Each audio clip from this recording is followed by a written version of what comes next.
we've picked up a few more kids along the way. Is this on? Can y'all hear me in the back? Is it just a shock? Look, I wasn't going to say anything, but since y'all are being a little uneasy here, I think some of y'all might have overdressed.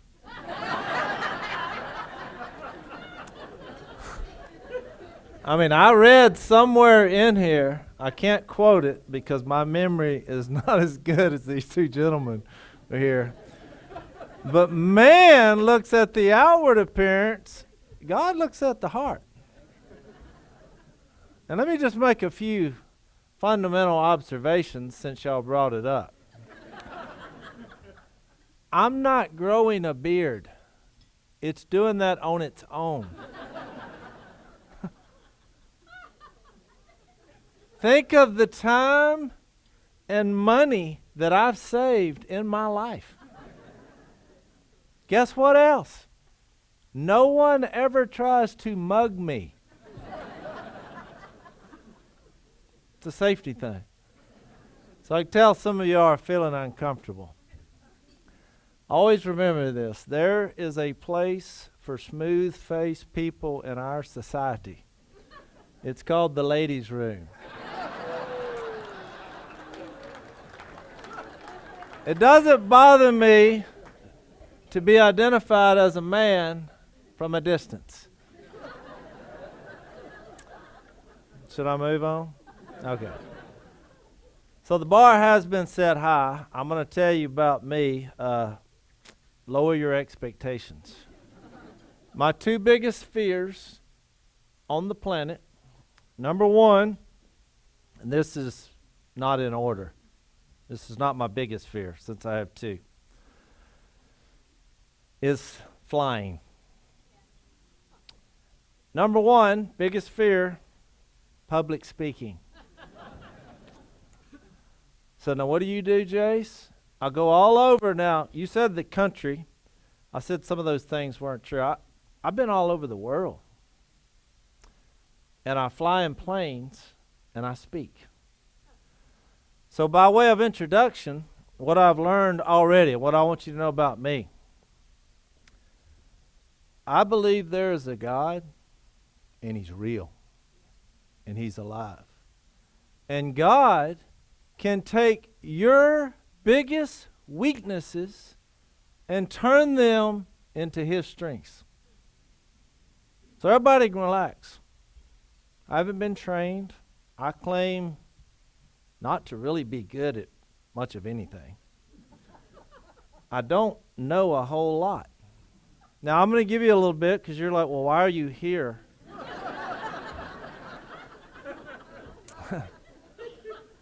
It's a good question. It's a really good question. But I want to just take you through what happens in our society. I'm kind of a common sense, real guy. Our kids go to school, and what do? They learn stuff. And then after they learn some stuff, they go to another school. And you say, what do they go there for? They learn more stuff. Some people go on and go to another school. And they learn a lot of really hard stuff. And then they go out in the world, and guess what? They can't get a job. Have you ever seen this happen? What's the problem with this? They say, well, it's not what you know. Even the Bible, y'all have read Corinthians. Knowledge puffs up, but love builds up. That's in there somewhere. So you're like, well, it's not about how much information we know. So people say, well, it's about who you know. If you know the right people, you're going to have it made, right? Especially if you know a lot of stuff and you know the right people. Somebody will pay you lots of money.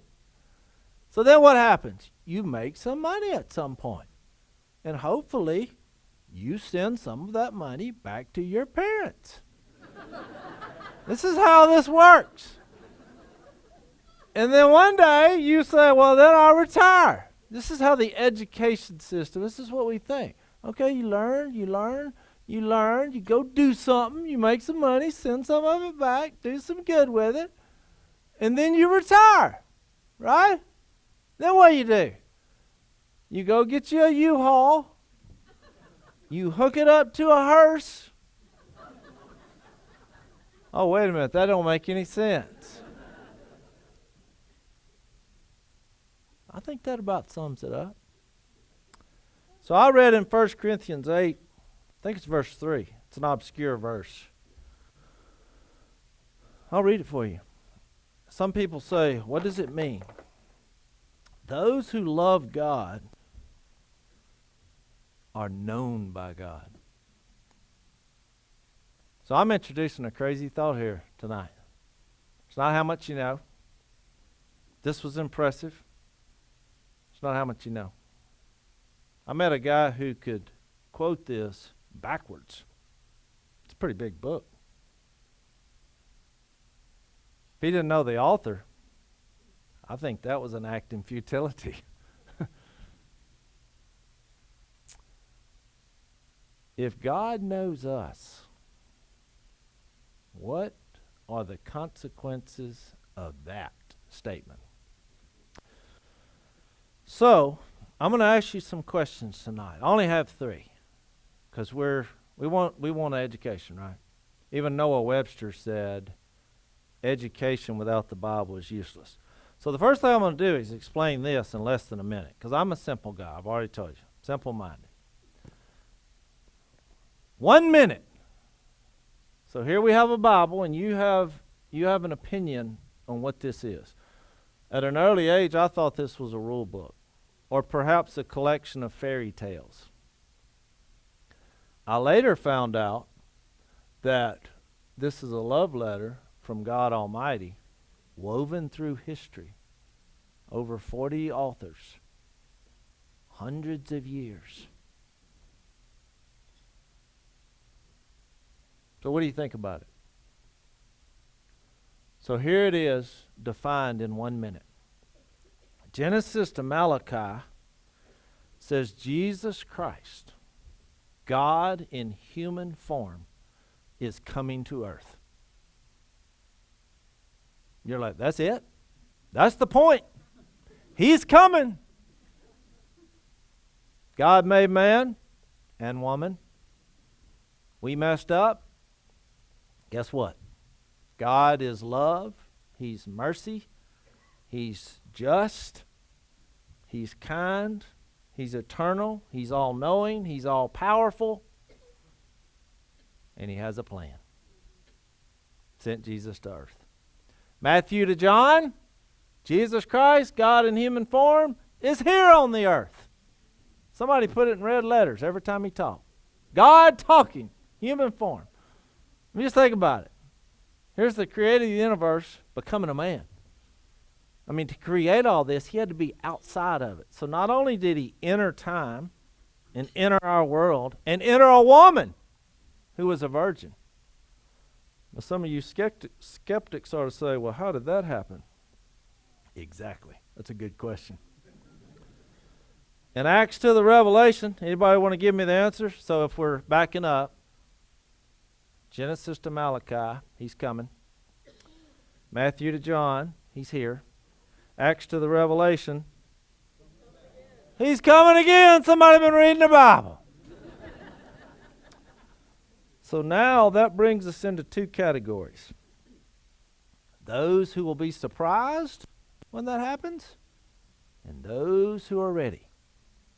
You're in one of those 2 categories. Allow yourself to dwell on that. He comes back, or you die. I signed some things for the family of a guy who was going to be here 2 years ago. He's not here. Some of you won't be here 2 years from now. This is how this works. You're like, Jase, you're getting morbid on us. No, look, there's a delusion in our world. Y'all didn't choose to be on the earth. But then you got here, and then you're not acting like you're going to leave. We're here for education, right?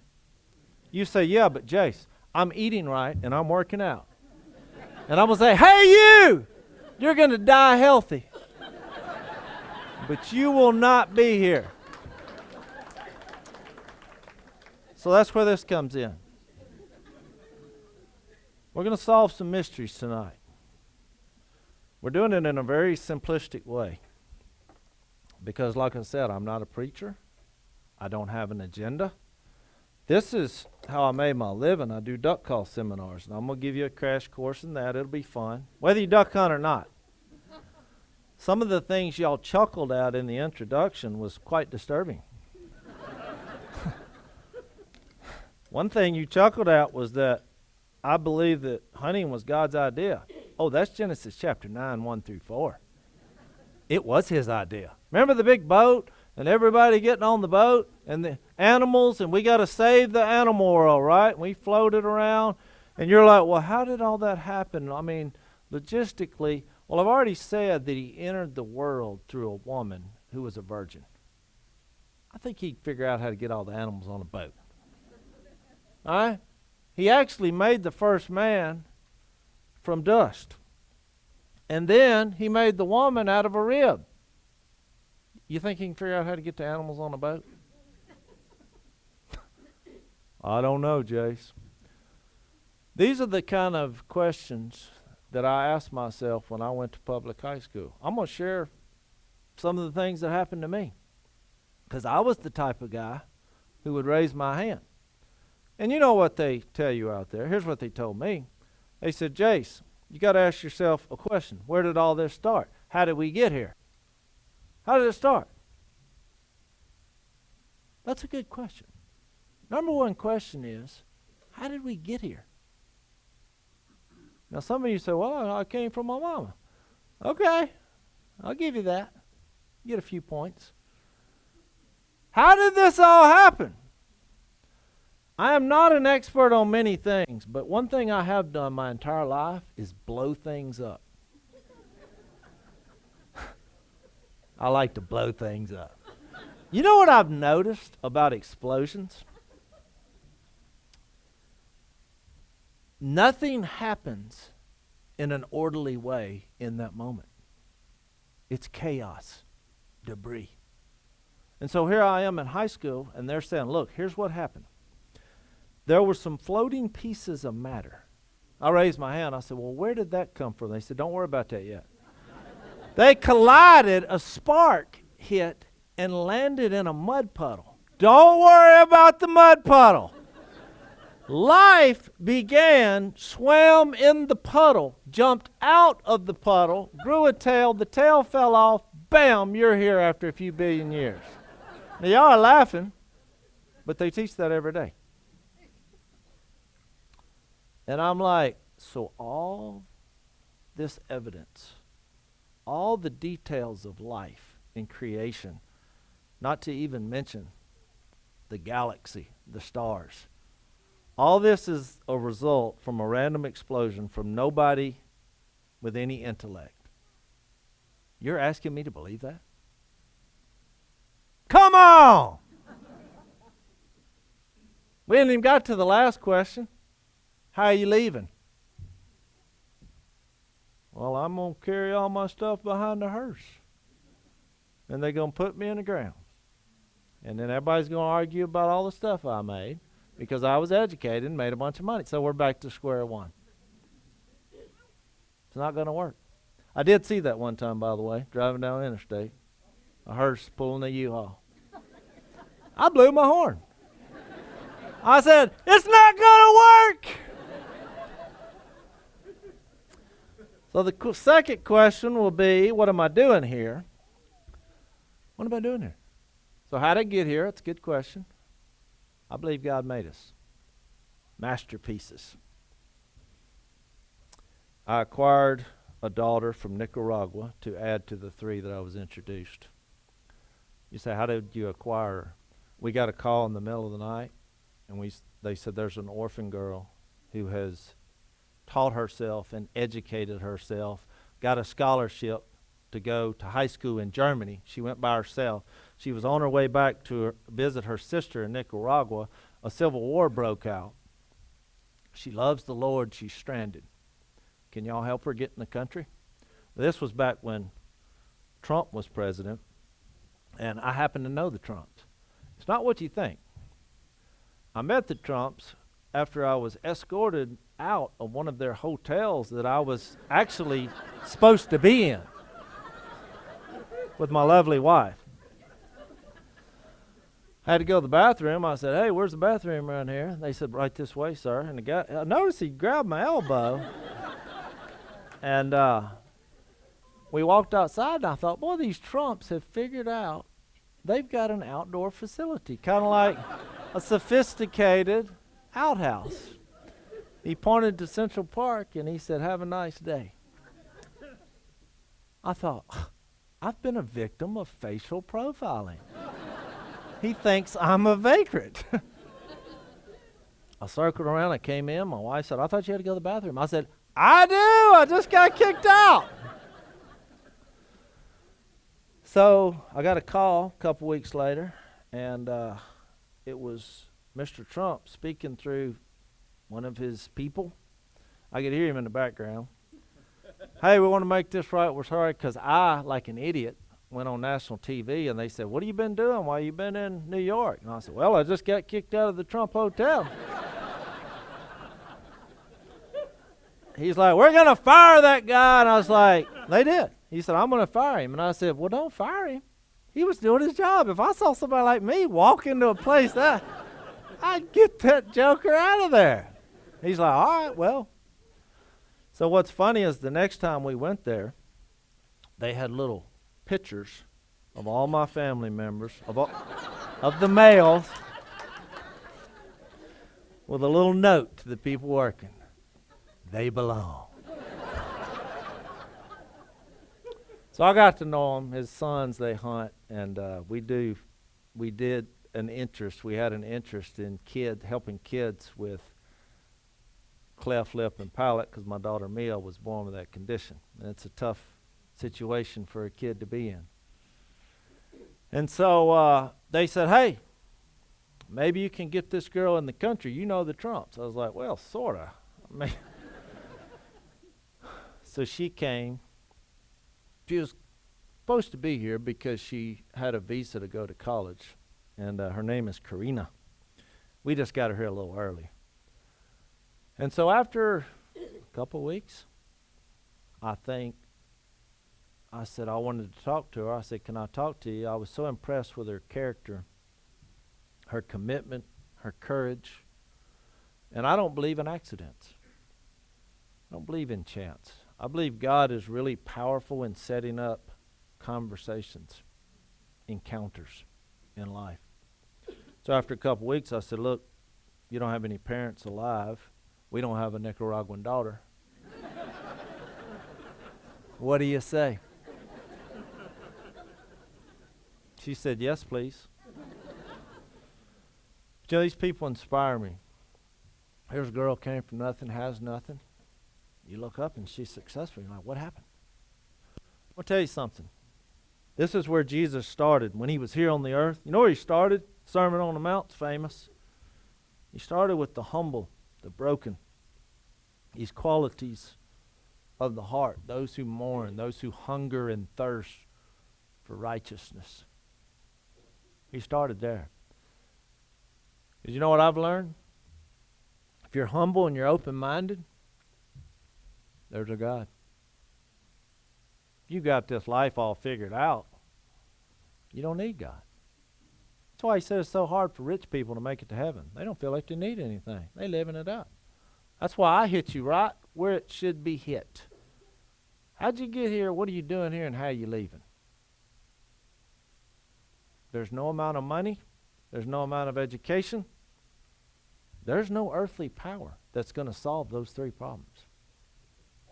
So when I picked this up, said those three things, Jesus is coming. Why? Because he loves us. You can't solve those three problems. God made you.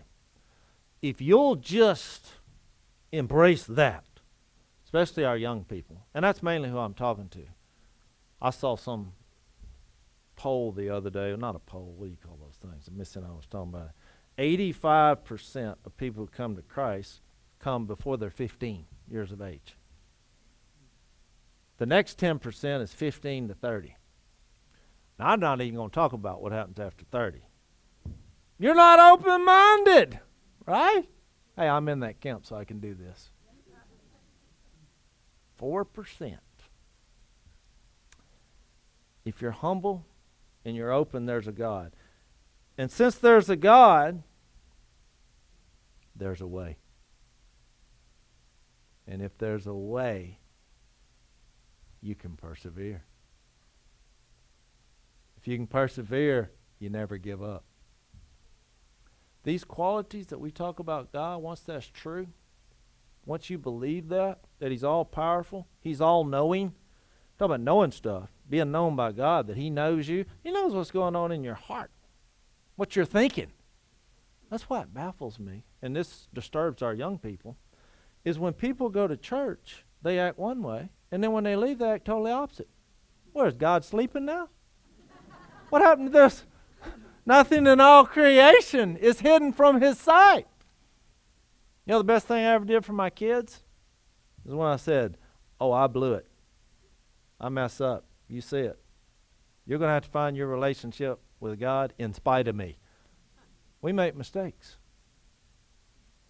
Trying to act one way, you're not going to fool your kids. You think you're going to fool God?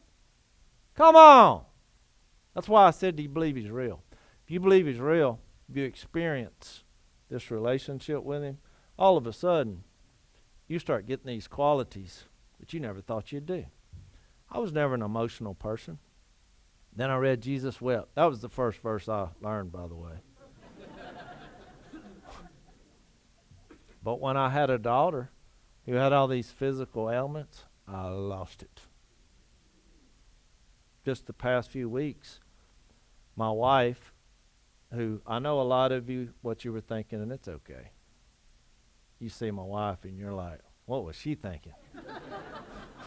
Kind of reminds me of y'all. You know, you are classy, sophisticated people, and you're like, but yet you had the flexibility to give this a whirl. It's worse than you think. She doesn't like when I say this, but outside of our kids and outside of Jesus, we have nothing in common. Nothing. And yet, she's my best friend. And I think we have a pretty dynamic marriage. We both love Jesus more than we love each other. We waited till we got married before we, you know where I'm going with this? One of the hardest things we ever did. You say, why'd you do that? That was God's idea. We just went along with it. You know what I realized through the years? Trusting this. The best sex in the world is God-sanctioned, shame-free, comparison-free, disease-free. Yeah. Oh, you can laugh. It's fine. It's fun. It's meant to be funny. You know, isn't that something? Can be together and not experience shame. Yeah. That's God's power. So I bring that up to say that some of the various ministries that we've been involved in, we had a girl, and my wife has dealt with some pretty tough and rough women of our world, getting out of prison, coming out of various forms of prostitution, and a lot of these women were abused when they were kids, and terrible things, given up by their parents for money. And my wife's like, I want to help them. So people came to my wife and they're like, well, you were a virgin when you got married. How are you going to help these people? But you know, my wife believes something I do. If you have to go out there and experience the worst sins of the world to help people out, that means Jesus Christ would have been the worst teacher ever. He committed no sin. No deceit was in his mouth. And he was the most influential person ever to be on the earth. Now, it did help that he came from a virgin, and after they killed him, he came back from the dead. Which, if you're going ahead in the three questions, how are we leaving the earth? Jesus Christ came back from the dead. Now, I want you to stop and think. Is there a way off the earth outside of the same way Jesus Christ? Y'all have any ideas? You say, oh yeah, but Jase, they're going to freeze my body, and then years later I'm going to come back. And y'all have heard all this stuff. Not going to waste time on it. So there is a way to duck hunt forever. Genesis 9 was God's idea of hunting. All the animals were on the ark. After the water went down, he came to Noah and said, from now on, everything that walks along the ground, that crawls along the ground, that flies in the air, the fishes of the sea, they're given into your hands to eat. Just as I gave you the green plants, I now give you everything. So you say, what does that mean? God said anything that walks, crawls, flies, swims, or grows, you can kill it and grill it. Genesis 9, 1 through 4, that's what he said. They all took off running, and we've been chasing them ever since.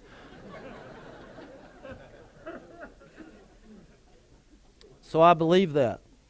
So my wife, she helped these women, and one of them contacted her years later. Hadn't seen her in years. And she had brought her to the Lord, but she had left an impression. But life is difficult, especially when you've come up like some of these women my wife was helping. And so she finds herself in prison, and she makes a good decision to give birth to her child. She's in prison.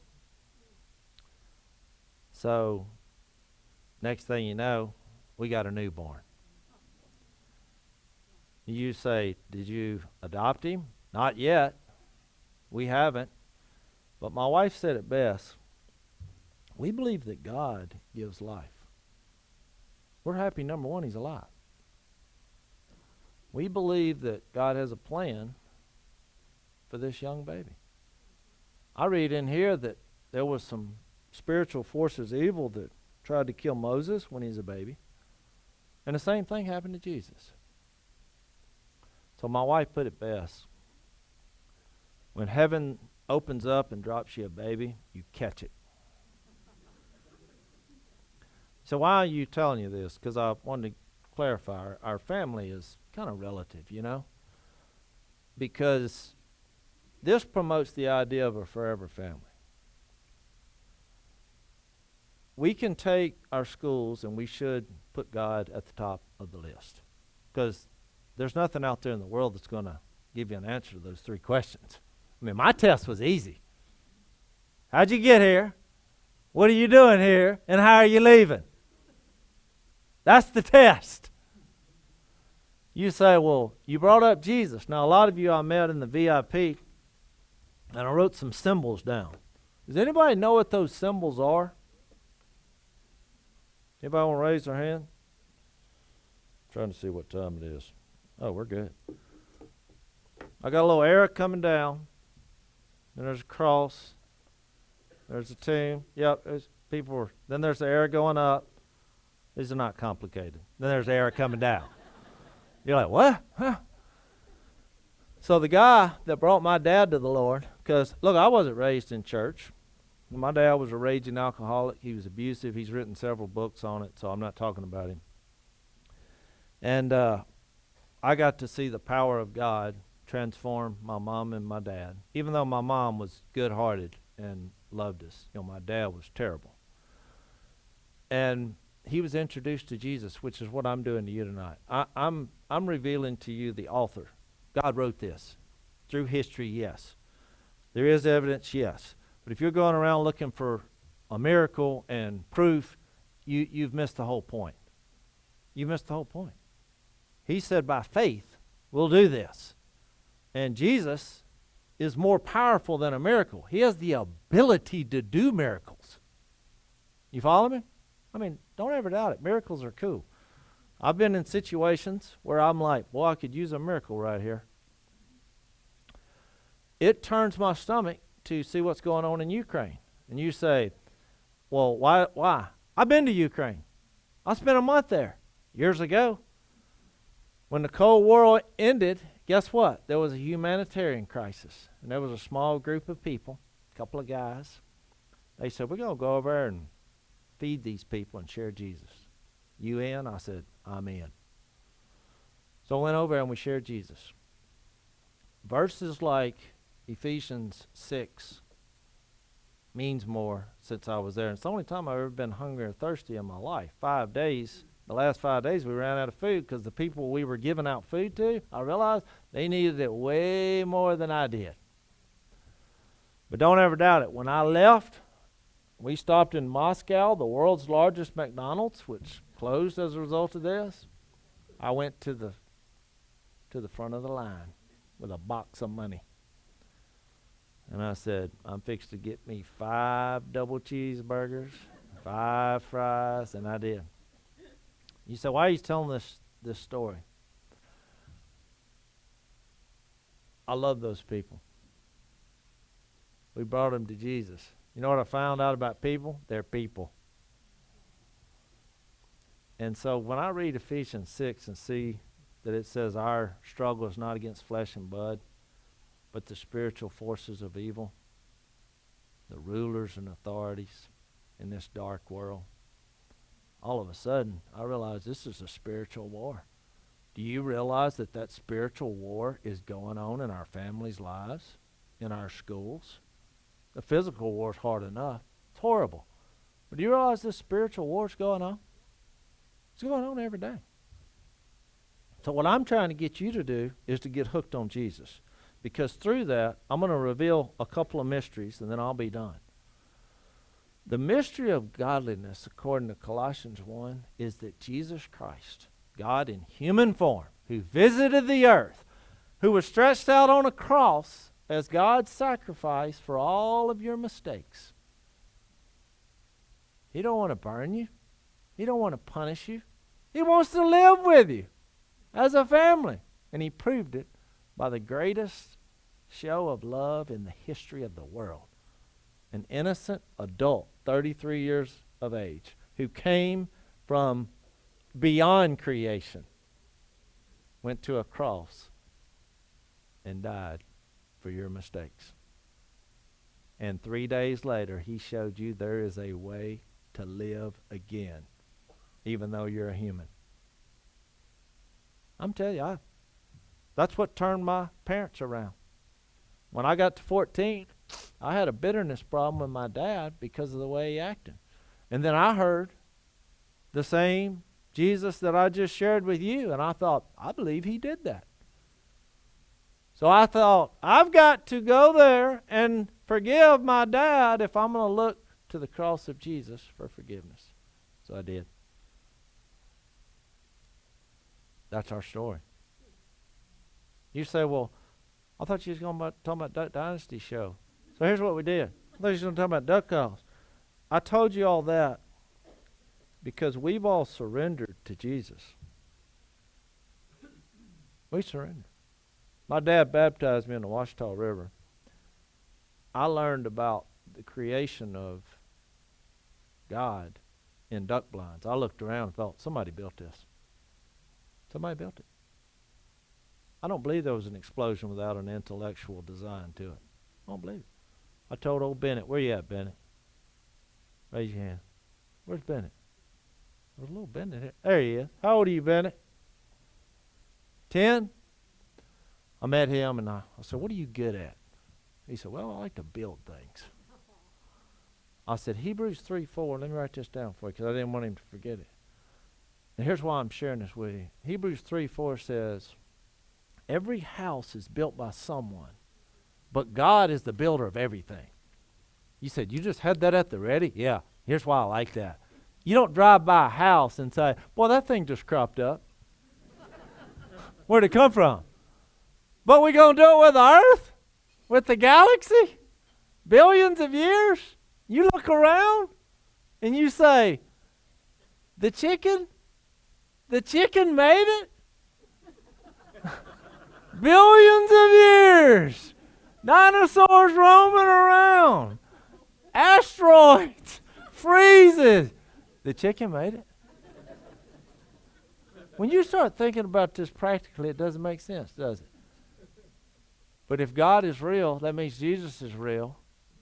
And all of a sudden, when you start thinking that he knows me, he knows what I'm thinking, that should scare some of you, because it ain't been good. Just being honest. If you're humble and you're open-minded, you'll find a place. You'll take the time. You'll read, I'll give you one, the book of John, and you try to see if Jesus Christ is worth you surrendering to him. Now, I don't mean going to church. Look, a lot of people believe that is religion. If I take you duck hunting, does that mean you're a duck hunter? Well, you're sitting in the blind. The mystery of godliness is that Christ lives in us. When I go to a church building and we sing, I love it. Guess what I'm doing there? Resting. I'm resting. So where are you sharing Jesus? Sharing Jesus to the world. So when this kooky show came about, we said, yeah. I said it wouldn't work. My dad said it was the dumbest idea of anything he ever heard. But Willie talked us into it because he said, well, God may can use this. But the reason I brought up Bennett is, look, what I've done with my life, what our family has done, is we took what we love to do. We like to duck hunt. We love it. We build duck calls. God's idea, Genesis 9. And then we use what we do as a platform to share that God is real. You want a better life? You put your faith and trust in God. You're getting these principles at the school. That's why he's promoting that. That's why it's working. When they took God out of the schools, that wasn't the biggest problem. You said, what? When they took God out of school, all those characteristics of God that are good, they left with him. So what do we have? Chaos. We can't even figure out whether we're a man or a woman at a distance. Seriously. I know me, I'm made by God. That's why I look at the mirror. When I acknowledged that I was made by God on purpose, I looked in the mirror and I said, okay, this was his plan. I felt better. I got confident. So now you look at our young people, what's the biggest problem? What's the biggest problem facing our young people? I hadn't heard the right answer, huh? What? I thought somebody, no, I'm thinking simpler. I was going to say the cell phone. Oh, that's the biggest problem. Well, we got anybody under 20 that can agree with that? You say, why is that the biggest problem? Because that's where they're getting their identity if they don't believe there's a God. There's people committing suicide because people quit liking them. They're not following them. Does that mean they really like you? We know that, but they don't know it. They're just doing this all the time. I can't drive down the road. I don't get out a whole lot. But every time I drive down the road, I was like, what is wrong with this person? They're sitting here. I look at, they're on the phone! So at our house for years with our kids, when you come into my house, you turn your phone in. We have a place where you put it. And they're like, they can't even walk away from it. I know there's a problem. And they're looking back. I was like, oh, it's still there.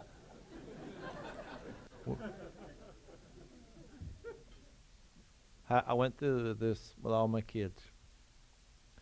You know, I didn't hand them a gun when they were little and say, good luck. We do it with a phone. The spiritual war has way greater consequences. It really does. You say, why am I bringing that up? These are the moments that you got to realize whether God is real or not. My kids come in, I say, is there anything on that phone that Jesus wouldn't approve on? They all say the same thing. Oh, no, here, go look at it. They don't realize that from doing TV, I know people with certain sets of skills that even though you think you deleted something, these people could get it back. So my daughter lost her phone for 2 weeks. I got it. She lost it for 2 months. Then she lost it for 2 years. Oh my goodness, Jase, that is crazy.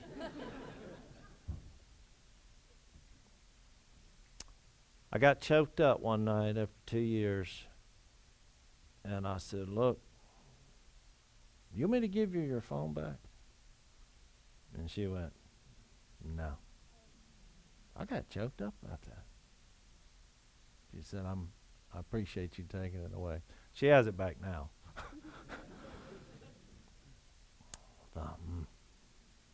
Man, we got to roll our sleeves up and get in there. You know, and look, it's not the cell phone, just like it's not the gun, right? It's the heart. That's what God's looking at. But it's just made it easier for them. They're too immature to handle it. You can see nudity in 3 seconds. For a young male, he going to go look. Find you someone that's real good at finding that out, and let's have a come to Jesus meeting. That's why I'm here. So, I'm going to close with, believe it or not, my duck call demonstration so you can have a laugh. But my dad had an idea because he gave his life to Christ. The arrow coming down is Jesus coming to earth. The cross, he died on the cross. The tomb, he was put in the tomb. The arrow coming up, he came back from the dead, and yeah, he's coming back. He put his faith and trust in that, and he said, I'm going to move to the middle of nowhere, get my life straight, raise my family, put my trust and faith in God. Even though he had a master's degree in English and he was drafted to be an NFL quarterback. He played ahead of Terry Bradshaw. He had the skill set, but NFL had one big problem. They play football during duck season. He's out. So to build duck calls, you had to win the world championship duck calling contest. That's what they do. Here's what you do. Every year they do this at Stuttgart, Arkansas. It's quite the spectacle if you're ever there. Huge, huge guys, because they have a lot of air. They'll get up and they'll go.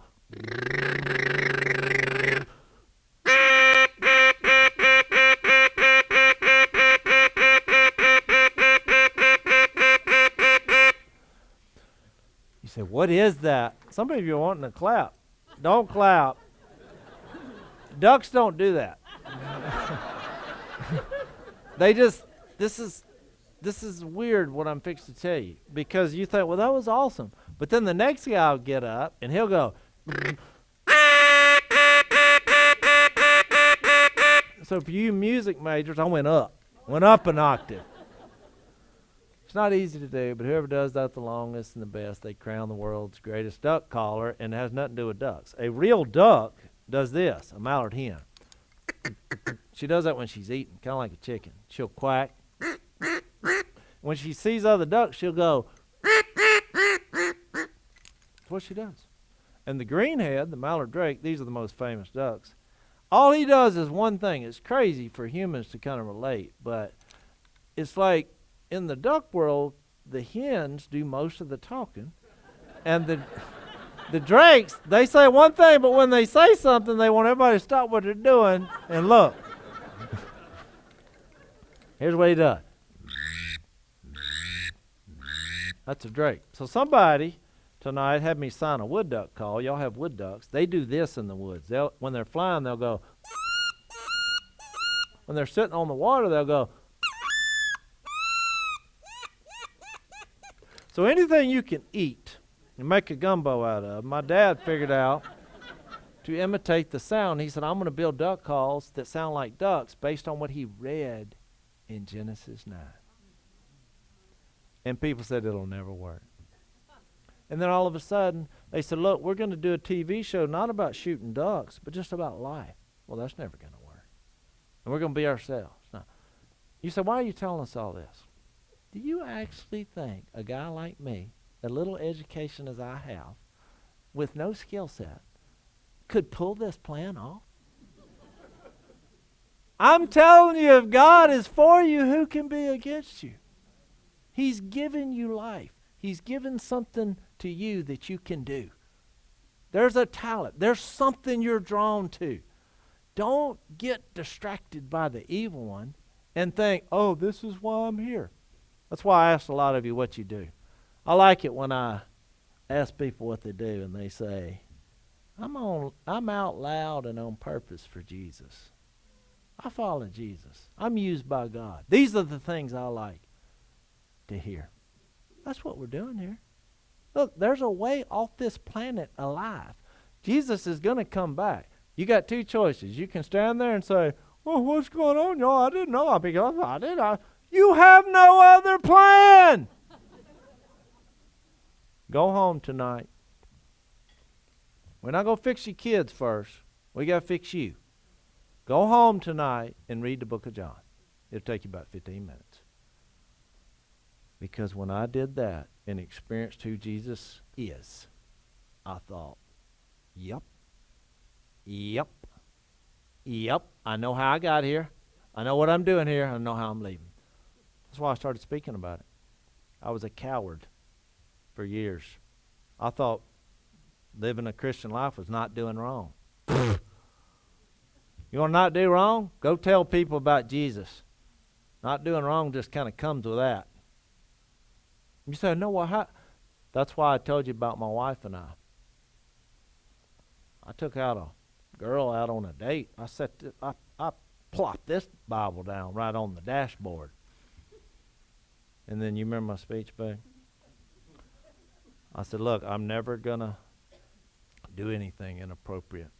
I love Jesus more than I'll ever love you. But I'm looking for somebody that'll help me get to heaven. And my wife, then, my date, said, well, you're just the kind of guy I'm looking for. And that's how the impossible became possible through the power of God.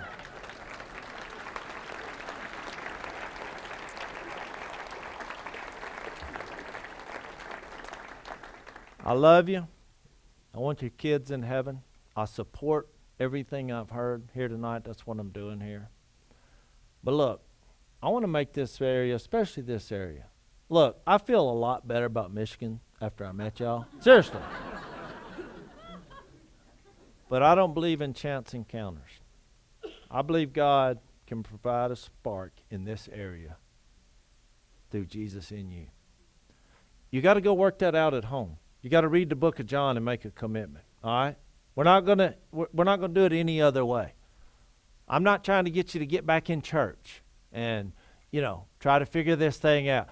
Go see who Jesus is, fall in love with him, be bold and courageous in the experience, surrender to him. We love our country.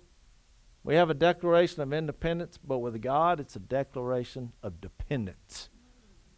We surrender, and we say, use me, Lord.